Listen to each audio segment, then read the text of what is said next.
கொஞ்சம் தேசிய அளவில் பார்க்குறோம் அப்படின்னா, சமீபத்தில் நடந்த இந்த பஹல்காம் அட்டாக் அது வந்து உண்மையிலேயே எல்லாரையுமே அதிர்ச்சி அடைய வச்சது. எல்லா கட்சிகளும் அதை கடுமையாக கண்டிச்சாங்க. ஒரு மாதிரி ஒரு செக்யூரிட்டி த்ரெட்டு இருக்கா, ஒரு அன்ரெஸ்ட் தான் இருக்குது இப்போ அங்கே அந்த சூழலில். இதை எப்படி ஹேண்டில் பண்ணுறாங்க சார்? அது சரியாக இருக்கா? அது நம்ம வெயிட் பண்ணி பார்க்கணும்.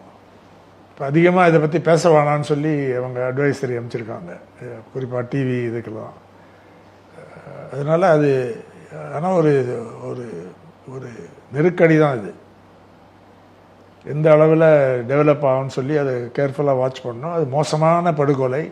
ஒரு நல்ல விஷயம் என்னன்னா அதில் காஷ்மீரில் எல்லா பகுதிகளும் உடனே இதை கம்ப்ளீட்டாக எல்லாத்தையும் மூடிட்டு இதை கண்டிச்சிருக்காங்க. எல்லா செக்ஷனும் முன்ன வேறு மாதிரி பேசுனவங்க கூட இப்போ எல்லாம் கம்ப்ளீட்டாக அதை கண்டெம் பண்ணிருக்காங்க. அது மோசமான படுகொலை.